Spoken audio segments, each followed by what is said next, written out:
கர்நாடகாவில் 1000 இடங்கள் இருக்குது. ஒரு இடத்த மட்டும் ஏன் காவேரி தலைக்காவேரி வந்து தேர்ந்தெடுக்குது? அந்த இடத்துக்குள்ளே நீங்கள் நம்ப மாட்டீங்க, சீரியஸாக சொல்கிறேன். அங்கே பார்த்தா அந்த காவேரி தலைக்காவேரி இருக்கிற மலை முழுக்க முழுக்க மெடிடேஷனில் இருக்குது, முழு தியானத்தில் இருக்குது. அங்கே ஃபாரஸ்ட்டில் வந்து ஸ்டாப் பண்ணியிருக்கிறாங்க, சில பகுதியை அங்கே போகாதீங்கன்னு கேட்டு அடைச்சிருக்காங்க. என்னங்கன்னா சப்த ரிஷிகள் தியானத்தில் இருக்கிறாங்க அப்படிங்கிறாங்க. எங்கடா அப்படின்னா தலைக்காவேரி வடிகிற இடத்துக்குள்ள அப்படியே பக்கத்திலே.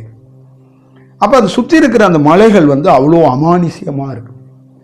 அப்போ ஒரு மலை தியானமாகவே இருக்கிற மலையிலேருந்து தலைக்காவேரி பிறந்திருக்கு. அப்போ இது எத்தனை இடங்கள் இருக்கு, எத்தனையோ பகுதிகள் இருக்கு. இப்போ நீங்கள் சிங்கேரிக்கிட்டையும் நீர் வருது, மூகாம்பிகை பக்கத்துலேயும் சில நீர்வீழ்ச்சி, சில நீர்கள் வர்றதுக்கான காடுகளுக்கான சூழல் இருக்கு. குக்கே சுப்பிரமணியா கிட்டையும் கோயிலுக்கு பின்புறம் ஒரு நதி ஓடுது.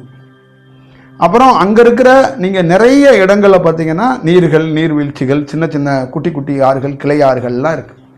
ஆனால் இந்த தலைக்காவிரி மாதிரி ஒரு பெரிய சாம்ராஜ்யத்தையே உருவாக்குற மாதிரி ஒரு சூழல் வந்து கர்நாடகாவில் வேற எங்கேயும் இல்லை. அப்போ இந்த இடத்துக்குள்ள அது வெளிப்பட்டிருக்கிற விதம் வந்து பயங்கரமான விதம். அப்போ அதுதான் அவங்க வந்து சொல்கிறாங்க, அது வெளிப்படுத்தணும், வெளியாகும். அப்போ ரொம்ப அபூர்வமாக இஸ்லாமோ கிறிஸ்துவமோ இந்துவோ இல்லை பிற சீக்கியர் மதமோ எல்லாத்துலேயும் என்ன சொல்கிறாங்கன்னா, கோடிக்கணக்கான ஜனங்க இருப்பாங்க, இதில் அபூர்வமாக ஒருத்தர் வெளிப்படுவார். ஒரே ஒரு இந்த 300 கோடி 250 கோடி பேத்துக்கு ஒரே ஒரு இயேசுநாதர் தாங்க. தெருவுக்கு ஒரு இயேசுநாதர் எல்லாம் பறக்கலை, புரியுதுங்களா? தெருவுக்கு ஒரு இயேசுநாதர்லாம் கிடையாது. பிரான்ஸுக்கு ஒரு இயேசுநாதர், ஜப்பானுக்கு ஒரு இயேசுநாதர், இங்கிலாந்துக்கு ஒரு இயேசுநாதர், அமெரிக்காவுக்கு ஒரு இயேசுநாதர்லாம் கிடையாது, ஒரு இயேசுநாதர் தான். அதே மாதிரி இந்த 200 கோடி பேர் 300 கோடி பேர் இந்தியாவில் உலகத்தில் இஸ்லாமியர் ஃபாலோ பண்ணலாம், ஒரு அல்லாஹ் தான். நீங்கள் வந்து ஒரு ஆயிரக்கணக்கான மசூதியை கட்டி வச்சிருக்கீங்களா, அந்த மாதிரி ஆயிரக்கணக்கான அல்லாஹ் இல்லை.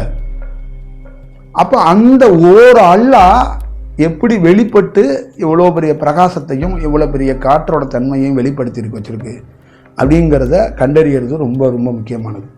அதை விட்டுட்டு நீங்கள் பிரான்ச் வச்சிங்கன்னா ஈஸியாக கிடைக்கணும்னு ஒரு கல்வி திட்டம் மாதிரி கொண்டு போனீங்கன்னா அந்த நேச்சரோடைய அதோடைய போக்குக்கு நீங்கள் வந்து கொஞ்சம் எதிராக மாறுறீங்கன்னு அர்த்தம், புரியுதுங்களா? நீங்கள் அதுக்கு தெரியும், ஒக்கணைக்கல்லில் இருக்கிற நீர் பக்கத்தில் இருக்கிற 5 மைலில் இருக்கிற கிராமத்துக்கு ஏன் வரலைங்கிறது அதுக்கு தெரியும்.